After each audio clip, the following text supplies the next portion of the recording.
रहीम। आज हमारा काबीना का खैबर पख्तूनख्वा हुकूमत का पहला इजलास हुआ। वजीर आला साहब अली अमीन गंडापुर साहब ने सदारत की और इजलास में कुछ अहम फैसले किए गए जिनकी तफसील वजीर आला साहब आपके सामने रखेंगे। मैं सिर्फ तारुफ भी कराना चाह रहा हूँ कि मुजम्मिल असलम साहब हमारे नए फाइनेंस एडवाइज़र होंगे, माहिर माशियात हैं, हमारी टीम का हिस्सा हैं, तो इनको हम खुश आमदीद भी कहते हैं खैबर पख्तूनख्वा में। और आज इनको हमने यहाँ तकलीफ दी साथ बिठाने की, ताकि हम जो फाइनेंस रिलेटेड इश्यूज़ हैं उन पर भी आपसे बातचीत करें। तो मैं अब वज़ीर आला साहब से रिक्वेस्ट करूँगा कि वो काबीना के इजलास के जो अहम फैसले हैं वो आपके सामने रखें। बिस्मिल्लाहिर्रहमानिर्रहीम। इय्याक नअबुदु व इय्याक नस्तईन। आप सबका शुक्रिया। आपको मालूम है कि जैसे हमारे जो मुल्क के भी माशी हालात हैं और हमारे जो पिछले जो हमारी एक गवर्नमेंट थी इमरान खान साहब की, जब उसको हटाया गया साजिश के तहत, उसके बाद से हमारे मुल्क के जो हालात हैं महंगाई के हवाले से, रोज़गार के हवाले से, कारोबार के हवाले से, मैशत के हवाले से काफ़ी वो बुरे चल रहे हैं। तो उन हालात में हमारी जो प्रायोरिटी है हमारी गवर्नमेंट की वो ये है कि हम लोग एक तो अमन अमान के हवाले से हमारा सूबा जो है वो इस वक्त आपके सामने ही हालात चल रहे हैं, हमने उसके ऊपर बहुत काम करना है। और साथ साथ जो आवाम की फलाह है, क्योंकि हमारे बहुत से लोग जो हैं वो गुर्बत की लकीर से नीचे जा रहे हैं, बेरोजगारी बहुत ज़्यादा हो चुकी है, तो हमारी प्रायोरिटी है कि हम लोगों को रिलीफ दें। तो अल्हम्दुलिल्लाह सबसे पहले जो हेल्थ कार्ड है इंशाल्लाह एकम रमज़ान से अक्रॉस द बोर्ड तमाम जितने भी इलाज हैं उसके अंदर वो फ्री इंशाल्लाह दोबारा शुरू हो जाएंगे। उसमें कुछ हॉस्पिटल ऐसे थे कि जो क्राइटेरिया पे पूरे नहीं आ रहे थे, तो उसमें नई लिस्ट आवाम के लिए हम शाया कर देंगे ताकि आवाम को आगाही हो कि कौन से वो हॉस्पिटल्स हैं गवर्नमेंट के और प्राइवेट के जो उसमें इलाज के लिए सहूलत के लिए मुयसर होंगे, अवेलेबल होंगे। दूसरा, चूँकि हमारा रमज़ान आ गया है तो उसमें हमें चाह रहे थे कि ट्रांसपेरेंट तरीके से हम लोगों को हेल्प आउट करें और ताकि हमारे लोग जो है इबादत कर सकें और अपने रमज़ान की जो बातें हैं वो अच्छे तरीके से कर सकें। उसके लिए जो हमारे पास अवेलेबल एक डाटा है एहसास का और बिस्प का, उस डाटा के मुताबिक हम 8.5 लाख ख़ानदान को जो है वो 10,000 रुपये कैश की सूरत में दे रहे हैं। क्योंकि इससे पहले कुछ ऐसा हुआ कि जो डिस्ट्रीब्यूशन हम करते हैं उसमें काफ़ी इश्यूज बन जाते हैं, लड़ाई भी हुई यहाँ पर केपी में, तो उसमें एक बंदे की जान भी चली गई। तो हमने उसको अवॉइड करने के लिए, लोगों को फैसिलिटेट करने के लिए एट द डोर स्टेप हमने ये किया है कि हम उन लोगों को कैश 10,000 रुपये देंगे और उससे फिर वो खुद ही अपनी जो खरीदारी करना चाहते हैं वो करें। इसमें कुछ ऐसे इश्यूज भी आ जाते हैं कि प्रोक्योरमेंट में लोग कहते हैं जी क्वालिटी अच्छी नहीं है, तो हमने इन सब चीज़ों से बचने के लिए एक अच्छा ट्रांसपेरेंट सिस्टम हम लाना चाहते हैं। हमारे लीडर इमरान खान का भी यही विजन है और हमारा भी यही विजन है, तो ये इंशाल्लाह हम देंगे उनको। साथ साथ जो है तकरीबन 1,15,000 मजीद ख़ानदान जो हैं, 115 हल्के हैं हमारे टोटल केपी के, उनमें जो इस डाटा में नहीं है शामिल किसी वजह से और वो भी मुस्तहिक हैं, तो वो भी हम इंशाल्लाह उनको भी जो है इसके अलावा जो है वो 10,000 रुपये जो है वो देंगे। इसके साथ जो लंगर खाने थे वो हमारे बंद हो चुके थे, हमने उनको दोबारा शुरू करने के लिए अहकाम जारी कर दिए थे पहले से, अब काफ़ी शुरू हो चुके हैं। बाकी भी इंशाल्लाह ये कम रमज़ान तक सारे शुरू हो जाएंगे, लोगों की फैसिलिटी होगी, वहाँ पे लोग जा सकते हैं, इज्जत के साथ रह सकते हैं। और ये वो चीज़ें हैं कि हमारा कोई लोगों पे एहसान नहीं है, ये लोगों का हक है जो हमने लोगों तक पहुँचाना है अपनी जिम्मेदारी समझ के और फ़र्ज समझ के। तो इंशाल्लाह वो भी शुरू हो जाएंगे। साथ साथ जो हमारे DHQs हैं और THQs हैं हॉस्पिटल्स, जो दस्तरखान है रमज़ान दस्तरखान, वो भी इंशाल्लाह हम तमाम जितने हमारे हैं सूबे में उन सब में सहरी और अफ्तारी के टाइम उसमें जो लोग वहाँ पे आते हैं विद पेशेंट्स वो भी आ सकते हैं और इसमें और लोग भी आ सकते हैं और वहाँ पे आके सहरी और अफ्तारी कर सकते हैं। इसके अलावा आगे जाकर इंशाल्लाह हमारे सूबे में रोज़गार के हवाले से हमने पहले बहुत ज़्यादा काम करना है, क्योंकि सरकार के पास इतनी नौकरियाँ हैं नहीं कि वो लोगों को दे सके। तो हमने इज़्ज़त के साथ रोज़गार देने के लिए नौजवान अपने बच्चों को बच्चियों को हमने स्किल ट्रेनिंग देनी है और इसमें 2 तरह के हमने लोन्स देने हैं। एक तो बगैर सूद के हमने कर्जा देना है और कुछ हमने ग्रांट भी देनी है।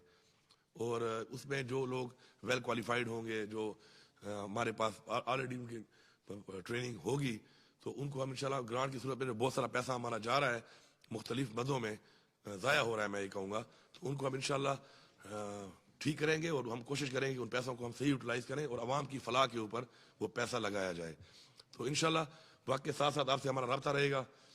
मैं मीडिया से इतना कहूँगा कि आप जो है एक ब्रिज हैं हमारे दरमियान और आवाम के दरमियान, और एक ब्रिज का किरदार आपने अदा करना है। और हमारे सूबे के बहुत से ऐसे मसाइल भी हैं और हमारे बहुत से ऐसे हकूक़ हैं जो हमें नहीं मिल रहे। तो हमें ये उम्मीद है, बल्कि यकीन है कि अपने हक के लिए जब हम आवाज़ उठाएंगे तो आप हमारी आवाज़ वहाँ तक पहुँचाएंगे। हमारा इस वक्त जो सूबे का हमें NHP में हमें पैसा नहीं दिया जा रहा, इस वक्त 1510 अरब हमारा बकाया है। ये एक बहुत बड़ी रकम है और ये रकम 1991 में CCI में अप्रूव्ड है और उसके बाद 12 इसके ऊपर ये एंडोर्स किया गया है, इसको इम्प्लीमेंटेशन के ऑर्डर किए गए, लेकिन उसके बावजूद ये पैसे नहीं दिए जा रहे। ये कोई भीख नहीं है, नहीं ये खैरात है, ये हमारा हक है, हमारे सूबे का हक है, हमारे सूबे की आवाम का हक है। ये हम मांगते हैं। पाकिस्तान के हालात अगर आज माशी तौर पर ठीक नहीं है, हमारा मुल्क है पाकिस्तान, ठीक है हम इकट्ठे ना मिले, लेकिन हमें ये पैसा हर सूरत में मिलना चाहिए। मैं वज़ीर आज़म साहब यहाँ पे आए, हमारे सूबे में जो ये बारिशें हुई और उसकी वजह से जो नुकसानात हुए, जो लोग जहाँ भाग हुए उनकी फैमिली के साथ हम ताज़ियत भी करते हैं, उनके साथ हम खड़े हैं। हमने पहले ही अपना जो पैकेज है उनको ऑलरेडी दिया था। वो यहाँ पे आए, उन्होंने भी एक पैकेज दिया। अच्छी बात है अगर वो हमारे सूबे में आए और उन्होंने पैकेज दिया हमारे लोगों को, लेकिन मैं ये कहूँगा कि अगर वफाक हमारे ये पैसे इन टाइम देता रहता तो हमारे उन पैसों से हम इन लोगों के लिए रोज़गार के मौके फराम करते, इन लोगों को गुर्बत की लकीर से निकालते। ये बहुत बड़ा पैसा है। तो शायद हमारे सूबे में कच्चे घर ना होते और ये कच्चे घर बारिशों के बाद जो गिर जाते या ना गिरते। तो हमने सोचना ये है कि एक साने होने के बाद, हादसा होने के बाद ये रिलीफ दे देना से वो नुकसान पूरा नहीं होता। इंसानी जान बहुत कीमती है, किसी का घर गिर जाए ये एक बहुत ही बड़ा साने है उसके लिए, और जान से कीमती तो कुछ भी नहीं है। तो मैं समझता हूँ कि अगर हमें पैसे मिल जाएं तो इंशाल्लाह इन पैसों से हम अपने सूबे के लोगों को, गरीब लोगों को रोज़गार देकर पाँव पे खड़ा करके इंशाल्लाह ऐसे जो डिज़ास्टर आते हैं उनसे हम निकाल लेंगे और उनके घर में एक नहीं कम से कम एक पक्का कमरा होना चाहिए, ताकि जब बारिश शुरू हो जाती है उनको पता होता है कि इस कमरे में किसी वक्त वो गिर सकता है, तो एक पक्का कमरा हो ताकि वो उसमें शिफ्ट हो जाए और उनके बच्चे और वो महफूज रहें। तो मैं समझता हूँ कि अपना हक हम मांगते हैं बड़ी आजिज़ी के साथ, और आजिज़ी के साथ मांगने के बाद अगर हमें कोई ये समझता है कि हमें वो हक नहीं मिलेगा और हमें इसी तरह पहले की तरह डिलेइंग टैक्टिक्स करके हमें नहीं दिया जाएगा, तो फिर हम उस हक को मांगने के लिए जो हमें कानूनी तौर पे जो हमें जितनी भी हमारे पास रास्ते हैं वो भी इख्तियार करेंगे, और मुझे उम्मीद है कि इंशाल्लाह हमें हक दिया जाएगा। सूबे की आवाम से मेरा ये वादा है कि आप लोग करप्शन के हवाले से, मैं किसी से ये ना सुनूं कि जी करप्शन हो रही है। रिश्वत लेने वाला और रिश्वत देने वाला दोनों झनमी है। आप झनमी ना बने। आपसे कोई रिश्वत मांगता है, आप स्टैंड लें, आप खड़े हो, आप सामना करें इस चीज का। आपको अल्लाह ताला की तरफ से हुक्म है। उसके बाद भी अगर आप ऐसा नहीं करते तो मेरे ख्याल में आप ज्यादती कर रहे हैं अपने साथ भी और अपनी नस्लों के साथ भी। हम आपके साथ हैं, आप स्टैंड लें। कोई रिश्वत आपसे मांगता है उसके खिलाफ आवाज उठाएं, हम आपका साथ देंगे। आप हमारी टीम है, ये अवाम हमारी टीम है, मेरी कैबिनेट मेरी टीम है, मेरी पार्लियामेंट मेरी टीम है, लेकिन ये अवाम भी मेरी टीम है। अगर अवाम मेरी टीम बन के इन चीजों के ऊपर मेरा साथ देगी, मैं ये वादा करता हूं कि मैं आपके साथ हूं। मैं किसी रिश्वतखोर के साथ नहीं हूं, मैं किसी ऐसे शख्स के साथ नहीं हूं जो आपसे रिश्वत मांगता है, जो गलत काम करता है। तो इसलिए जब मैं आपके साथ हूं तो आपको भी मेरा साथ देना चाहिए, मेरी टीम बन के साथ देना चाहिए। क्वालिटी के ऊपर अक्सर कंप्लेंट्स आती हैं, तो क्वालिटी जब आपके इलाके में आपके टैक्स के पैसे से कोई अगर डेवलपमेंट काम हो रहा है तो आपकी ये जिम्मेवारी बनती है कि आप वहां पे जाएं, उसको रोकें, उसको चेक करें, बजाय ये कि वो काम हो जाए, काम होने के बाद आप कंप्लेंट करें ठीक नहीं हुआ तो आप उस काम को जाके उसी वक्त ऑन द स्पॉट रोकें। हम आपका साथ देंगे। लेकिन अगर आप नहीं रोकेंगे और हमें पता नहीं चलेगा और काम कंप्लीट होने के बाद में आप कहेंगे काम ठीक नहीं हुआ और वो कॉन्ट्रैक्टर जो भी है XYZ वो अपने बिल भी ले जा चुका हो, तो फिर हम कुछ नहीं कर सकते। तो इसलिए बेहतर है कि एट द स्पॉट आप इस चीज के खिलाफ आवाज उठाएं, खड़े हों, हमारा साथ दें। इंशाल्लाह हम आपके साथ हैं। हमने मिलकर सूबे को चलाना है, आपसे इंटरेक्शन रहेगी और भी चीजें आती रहेंगी, लेकिन कुछ चीजों पर जो मैंने पॉलिसी क्लियर कर दी है, मुझे पूरी उम्मीद और यकीन है कि हमारा मीडिया, हमारी आवाम वो एक ब्रिज का काम करेगी बिटवीन द गवर्नमेंट और आवाम के दरमियान में एक ब्रिज होगी। बाकी जो चीज मेरे तक आएगी फिर आप देखें कि मैं क्या करता हूं उसके ऊपर। अगर मैं माफिया का साथ देता हूं वो भी आपके सामने आ जाएगा, मैं आवाम का साथ देता हूं वो भी आपके सामने आ जाएगा। दावों से नहीं चलता, कारकर्दगी की बुनियाद पर हमने काम करना है। पॉलिसी जो है, अगर मैं यहाँ इस कमरे में खड़े हुए किसी भी बंदे को या रोड पे जाते हुए किसी बंदे से पूछूं कि मसाइल क्या है, तो हर एक को पता है मसाइल क्या है हमारे। और अगर मैं ये पूछूं उससे कि उनका हल क्या है, तो मेरे ख्याल में वो ये बता देगा कि हल क्या है उसका। लेकिन कारकर्दगी ये है कि हम कितने % इंप्लीमेंट करते हैं, इस पे हमने फोकस करना है। उसके लिए एक टीम वर्क की जरूरत है और उसके लिए हमने मिलके चलना है। और जब मिलके हम चलेंगे तो इंशाल्लाह अगर हमारी नीयत ठीक हो तो इंशाल्लाह हमें यकीन है कि अल्लाह ताला हमारी मदद करेगा। आप सबका बहुत शुक्रिया। आपने एक बात बताना भूल गए, सिक्योरिटी। हाँ जी, एक और चीज़ जो है कि चूँकि अवाम गुर्बत की लकीर से नीचे जा रही है, हमें गरीब मुल्क है, लेकिन ये बादशाहत का निज़ाम है और जिस तरीके से एक बादशाहत का निज़ाम हम नहीं चाहते, हमारे लीडर इमरान खान का भी यही विजन है। तो इस मैंने अपनी तरफ से ये लाया था, पहली कैबिनेट थी आज, कि जो हमारे जो चीफ मिनिस्टर्स हैं उनको ख़त्म होने के बाद भी जो पर्स एंड प्लेयर्स मिलते हैं, सिक्योरिटी मिलती है, गाड़ियाँ मिलते हैं, सेक्रेटरीज मिलते हैं और बड़े उनको जो दिए जाते हैं चीज़ें, तो आज हमने ख़त्म कर दी हैं। जब तक आप अवामी कुर्सी पे हैं तो ये अवाम आपको अपने टैक्स के पैसे जो बर्दाश्त करती है, तो चले वो तो ठीक है, लेकिन जब आप अवामी कुर्सी पे नहीं है तो उसके बाद कम अज़ कम अवाम के पैसों पर पलना जो है, मेरे ख्याल में ये बड़ी अजीब बात है। किसी को बहुत शौक है गार्ड रखने का तो अपने पैसों से रखे, और ऐसे आप इक़दाम करते ही क्यों हैं आप कि बाद में आपको गार्ड भी चाहिए, कुर्सी हटने के बाद भी चाहिए, और चाहिए भी अवाम के टैक्स के पैसे पर। तो ये अवाम हमें पालने के लिए नहीं बैठी यहाँ पर, अवाम ने अपने बच्चों को पालना है, बल्कि हमने अवाम के बच्चों को आगे बेहतर मुस्तकबिल देना है, बजाय इसे कि हम अवाम के टैक्स के पैसे पे खुद ऐशे करते फिरें। तो ये मैंने ख़त्म कर दी है, और इंशाल्लाह बाकी भी और ऐसी बहुत चीज़ें हैं वक्त के साथ साथ इंशाल्लाह हम उनको भी ख़त्म करेंगे। हम कोशिश करेंगे कि अवाम के टैक्स के पैसे के ऊपर जो हमारे पास बहुत से ऐसी हमें दी जाती हैं पर्स प्लेयर्स, हम उनको कम करें। इंशाल्लाह रमज़ान के बाद जो हमारा जो पेट्रोल दिया जा रहा है तमाम सरकारी महकमों में मिनिस्टर्स को, चीफ मिनिस्टर को, उसको भी हम कट लगाएंगे। इसी तरह जो हमारे बिजली के बिल हैं, हमारे घरों के, हमारे दफातर के, उनको भी हम कट लगाएंगे। और अगर किसी को बहुत शौक है कि उसके बावजूद भी वो उसी याशी के साथ रहना चाहता है, बादशाह के साथ रहना चाहता है, तो बेहतर है कि अपनी जेब से पैसे लगाए। हमें किसी के अपने पैसों पर कोई एतराज़ नहीं है, ना अवाम को एतराज़ है, ना मुझे एतराज़ है, और वो कर सकता है उसको। लेकिन अवाम के टैक्स के पैसे के ऊपर इन हालात में, माशी हालात में ना याशी करेंगे, ना किसी को याशी करने देंगे। Thank you. मैं एक सेकंड, एक मिनट जी, लिहाज कहू का ना दे दपार तासुर, आप इसीलिए आए हैं कि आपने सवाल भी करने हैं, बैठे हुए हैं आपके लिए। मैं तारुफ कराना चाहता हूँ, मलिक लियाकत साहब हमारे माविन खसूसी हैं, काबीना के रुकन हैं, और दीर से इनका ताल्लुक है, और मैं उनको वेलकम भी करता हूँ और आपके साथ इनको इंट्रोड्यूस भी कराना चाहता हूँ। अब आप सवाल हुआ है बताइए कि इस वक्त आपने बताया 110 अरब रुपए जो खैबर पख्तूनख्वा की निगरान हुकूमत की उसने खत लिखा था कि 360 अरब रुपए के बकाए जाते हैं। अभी आपका बेशक 1510 अरब, ठीक है, 1510 अरब रुपए हमारे बकाया जाते हैं। एक ये जो आपका जो एक मेथोडोलॉजी है, वो जो एक AGN काजी वाली, उसके ऊपर ये पैसा इन्होंने हमारा देना है, और ये पैसा हमारा CCI से 1991 से आ रहा है। उसके बाद ये बार बार अप्रूव हुआ वहाँ से, और बार बार इसको इम्प्लीमेंट करने के एंडोर्स भी किया जा रहा है। ये 1510 अरब तो वो है। इसके अलावा हमारे मजीद भी पैसे हैं जो रेगुलर हमें आ रहे हैं, उसकी हमारी किस्तें शार्ट हैं, लेकिन हम वो भी मांगते हैं और हम ये भी मांगते हैं। अब उसके लिए क्या लाएमल होगा, किस तरीके से इनसे बातचीत होगी, वो आपके सामने आती रहेगी। दूसरी बात यह है कि अगर इनके पास पैसा नहीं है तो मैं इतनी सस्ती बिजली अगर दे रहा हूँ, इतनी सस्ती गैस दे रहा हूँ, ठीक है, मेरा मुल्क है, मैं दे रहा हूँ, लेकिन फिर मुझे कम से कम अगर पैसा नहीं है इनके पास तो मुझे सब्सिडी दी जाएगी। मैं आधा बिल दूंगा, गैस का भी रेट के मुताबिक और बिजली का भी, मेरा पूरा सूबा, और उसके बाद ये कटौती करते रहे मेरे उन पैसों में, मुझे उससे भी एतराज नहीं है। लेकिन मुझे पैसा भी चाहिए, मुझे रिलीफ चाहिए, मुझे ये रिलीफ इनको देना पड़ेगा, ये मेरा हक है। न ये भीख है ना खैरात है, मैं अपना हक क्यों ना मांगूं। मेरी आवाम ने अगर वोट दिया है, मैंडेट दिया है, इमरान खान को दिया है, हमारी पार्टी को दिया है, तो इसीलिए दिया है। और अगर मैं उनके हक ना ले सकूं और उनके हक के लिए बात ना कर सकूं और हक लेके ना आ सकूं, तो मेरे ख्याल में फिर कुर्सी पे बैठने का कोई फायदा ही नहीं है।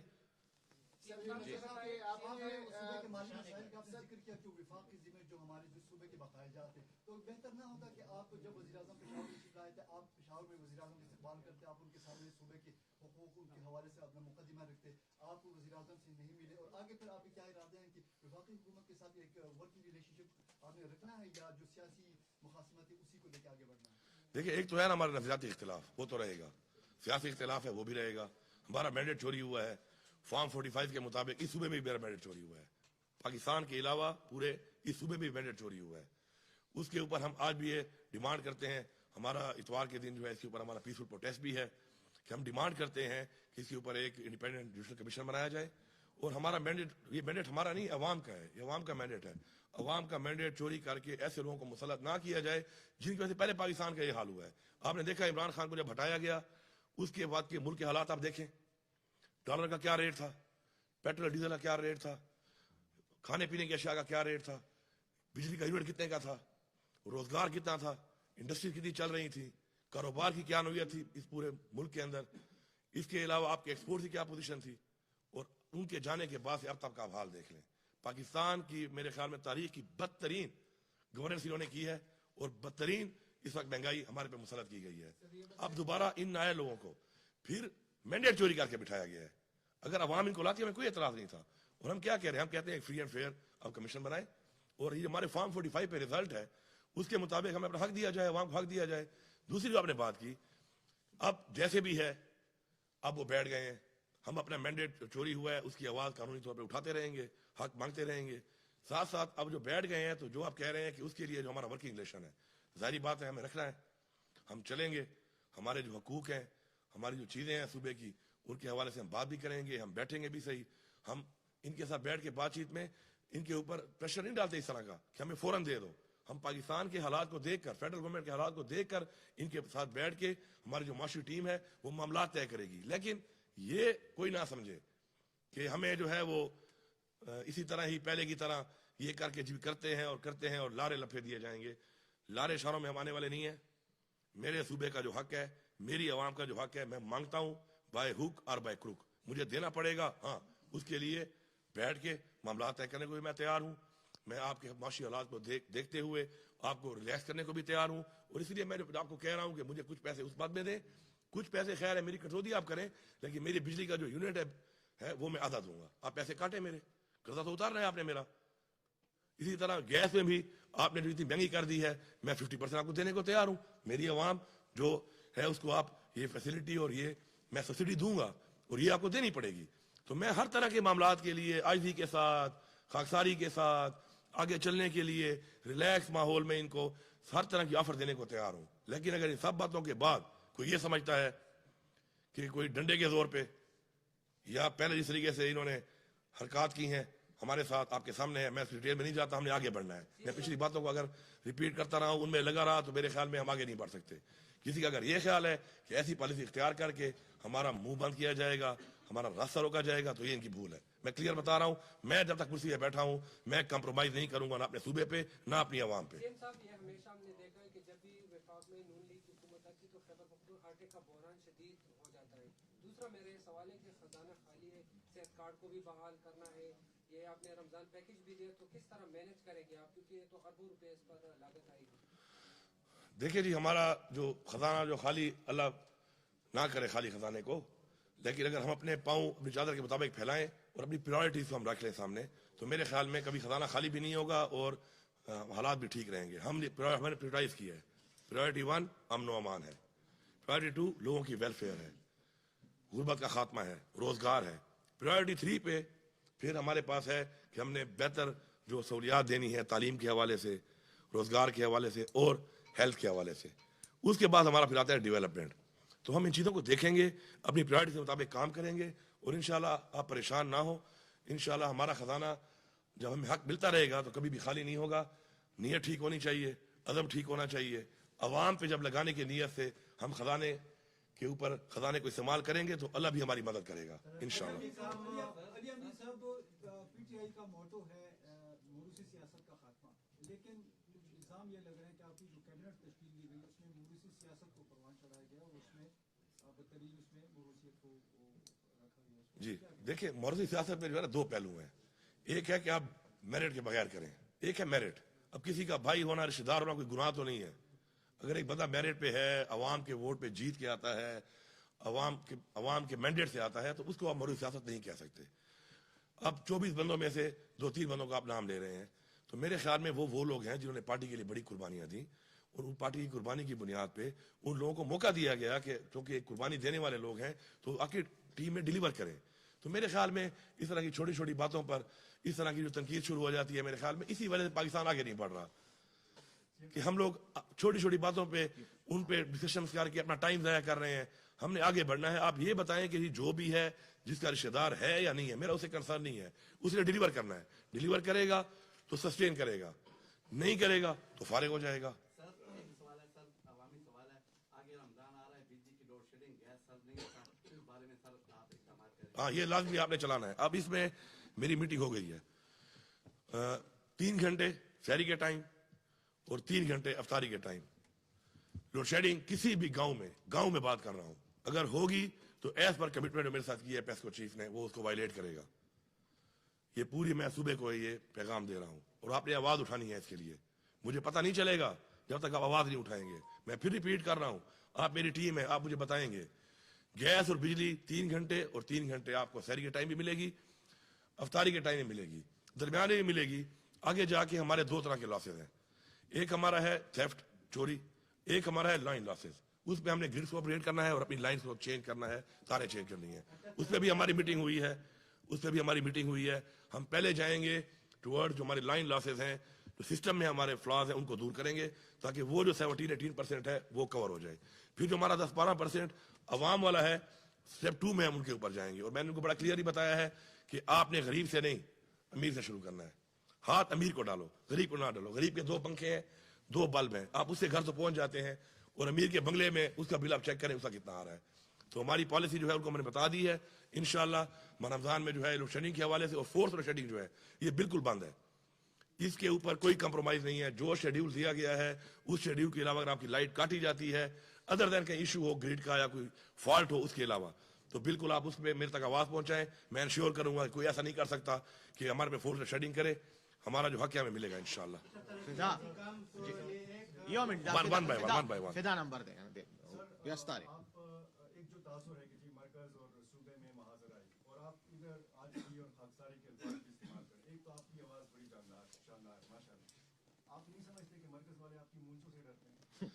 देखिए अच्छी बात है, कुछ डरेंगे तो कुछ मिलेगा, क्योंकि बगैर खौफ वाले जो लोग आए हैं वो तो कुछ नहीं ले सके। तो अच्छी बात है।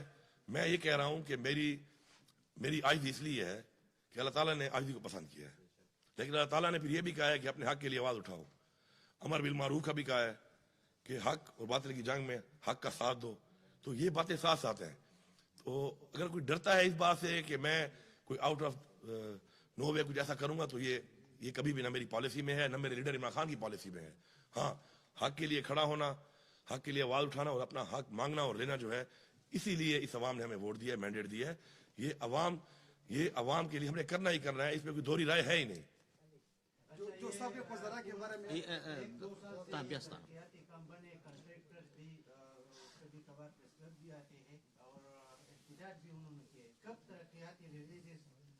जारी होंगे ताकि उनके साथ वो जो कंट्रैक्टर हैं उनके साथ पूरे मईशत का पहिया ले बड़े लोग उनके साथ काम करते हैं और उनको वो फंड रिलीज नहीं होते जो काम में तरक्याती जो एडीपी के काम में जो जारी। मैंने आपको बता दिया प्रायोरिटीज, तो प्रायोरिटीज वाइज ये चीज भी हमारी प्रायोरिटी में है, लेकिन जिस नंबर पे है उस नंबर पे ये होगी, प्रायोरिटी वाइज होगा। बहुत ज्यादा ऐसी स्कीमें हैं जो दे दी गई, अपने हालात को देखे बगैर दे दी गई, उनको हम कट भी करेंगे। हम प्रायोरिटी स्कीम्स को बिल्कुल हमने करना भी है, हमने उनको शुरू भी करना है, उनको रिलीज भी करना है। लेकिन बहुत सी स्कीमें दी गई सिर्फ खुश करने के लिए, उनमें न रिलीज हुआ न उनमें इतनी जरूरत है उनकी, तो उनको हम कट डाउन करेंगे। आखिरी सवाल आरिफ वन बाय वन। आपके एजेंडे के हवाले से अच्छा जुमे नमाज भी है ना। अच्छा चले ये 2-3 कर लें आप। खैर आप अभी आए, आपने सेहत कार्ड का ऐलान किया, कितनी लागत इसमें आएगी इब्तिदाई तौर पर? इसमें जो है तकरीबन लाइबिलिटी थी हमारी जो पिछली गवर्नमेंट की, वो 17 बिलियन की थी। तो अभी हमने उनको 5 बिलियन रिलीज कर दिया है। और उसके साथ साथ ये है कि मजीद जो है उनके साथ जो हमारा भी नई बातचीत हुई है स्टेट लाइफ से, ये हुई है कि हम हर महीने के पैसों के साथ अपना जो कर्जा है ये भी उतारेंगे। हमारी पॉलिसी ये नहीं है कि कर्जा चढ़ाई जाओ फिर उसमें सूद दिए जाओ। हमारी पॉलिसी ये है कि साथ साथ हमने अपने पाँव पे खड़ा होना है, और पाँव पे खड़े होकर अपनी जो लाइबिलिटीज हैं हमने कर्जे खत्म करने हैं। इसके अलावा हमारे सूबे पे और भी बहुत ज़्यादा कर्जा है, उसमें भी हम काम करेंगे। उसके लिए हम रेवेन्यू जनरेट करेंगे, अपने पाँव पे खड़े होंगे। ये हमारे एजेंडे में शामिल है इंशाल्लाह। तो फिक्र ना करें, अवाम का कर्जा भी खत्म करना है, अवाम को रिलीफ भी देना है इंशाल्लाह, और पाँव पे भी खड़ा करना है। आरिफ का नंबर है। आरिफ सारे सवाल तो ना करो, आगे नहीं मिलना जी प्लीज।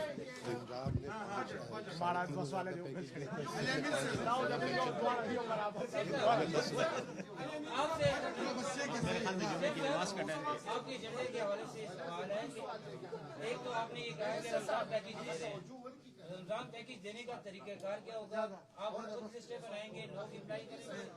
दूसरा ये आप सेहत इंसाफ कार्ड जो आपने एक्टिव कर दिया है, पिछले दिनों एक स्टोरी आई थी कि 8,000-9,000 रुपए में जो अपेंडिक्स का ऑपरेशन होता है वो सेहत कार्ड पे 1,46,000 रुपए में हुआ है। तो वो जो एक्स्ट्रा चार्जेस लोग डालते हैं या डॉक्टर या हॉस्पिटल, ये आम आवाम के हिस्से में जो आपने 10 लाख डाले हैं, तो ये तो मेरा ख्याल से उनको लूटा जा रहा है और खजाने को भी साथ। ये जी काबीना में मायसियाम में शेख उर्दनोश की सरकारी नफों पर दस्तयाबी के लिए कोई फैसला हुआ है कि नहीं, ये बताएं। अच्छा, पहला जो के खिलाफ सर ज़खीरंदोज़ी हो रही है इस वक्त, क्या आपके खिलाफ? ओके, पहली जो बात इन्होंने की है हेल्थ कार्ड के हवाले से, आपको पहले मैंने बता दिया कि बहुत से हॉस्पिटल ऐसे थे कि जिन्होंने अब्यूज किया इस चीज को, उनको हमने डिलीट कर दिया, निकाल दिया है, और अब इस 1 महीने में रिव्यू होगा। हमने इसको सस्टेनेबल बनाना है, रिव्यू करना है। इसमें जो बातें आपने की हैं, जो निशानदेही आपने की है, ये हमने ऑलरेडी इस पे डिस्कशन कर ली थी। करने के बाद आज जो हम लेके आए हैं एजेंडा में, उसमें आप देखेंगे हॉस्पिटल बहुत सारे निकाल दिए गए हैं। ये वही हॉस्पिटल से कि इसमें जो गलत तरीके से ओवर बिलिंग कर रहे थे। मजीद इसको बेहतर करना है, ट्रांसपेरेंट करना है, और उससे बड़ी बात सस्टेनेबल करना है, ताकि सस्टेनेबल हो और हम वो बोझ उठा भी सकें। और इसमें कुछ और भी हमने रिफॉर्म्स करने हैं अभी। फॉर एग्जाम्पल, मैं भी फ्री इलाज करवा रहा हूँ या करा सकता हूँ, ये जायज नहीं है। मुझे ये चाहिए कि खास परसेंटेज मुझे जमा करानी चाहिए ताकि मेरे उन पैसों से किसी गरीब का इलाज फ्री हो। तो हमने इसको मजीद बेहतर करना है, इसमें हमने रिव्यू करना है, इसका बेहतरी लानी है। दूसरी जो बात आप कर रहे थे रमजान पैकेज में हम आपको बताया कि ट्रांसपेरेंसी के लिए हमारे पास जो एहसास का और बिस्क का डाटा है, वो एक ट्रांसपेरेंट डाटा है, उसके लिए मैकेनिज्म है। और फलाह बैंक के पास बहुत सारे सेंटर्स हैं जिनसे वो तकसीम कर रहे हैं, क्योंकि हमने जल्दी करना था ये। तो उसके जरिए वो होगा इंशाल्लाह, ट्रांसपेरेंट तरीके से होगा। और हम कैश दे रहे हैं, और हम जो कैश दे रहे हैं इससे माशाल्लाह जो इस वक्त पंजाब में दिया जा रहा है वो 3,500 का एक खानदान के लिए है। हम पूरा 10,000 का दे रहे हैं, और हम सामान नहीं ले रहे। हमने लोगों को लाइनों में खड़ा नहीं करना, हमने लोगों की तस्वीर नहीं करनी, हमने लोगों को इज्जत से वो चीज पहुंचानी है। और फिर उनकी मर्जी है कि जो उनकी रिक्वायरमेंट है उसके मुताबिक वो अपना परचेजिंग उससे कर सके। बजट के मुताबिक बताइएगा, क्योंकि बजट पहले से मंजूर ही नहीं हो चुका है। अभी 3 महीने आपके पास, 1 महीने का आपने मंजूर करवा दिया है एडवांस ग्रांट की शक्ल में। ये बताइए क्या प्रायोरिटीज है उसके लिए, या रूटीन के मुताबिक कब पेश हो सकता है? देखिए, आप अगर सारी बात एक ही दिन में कर लोगे, दोबारा मिलने का प्रोग्राम नहीं है आपका मेरे ख्याल में।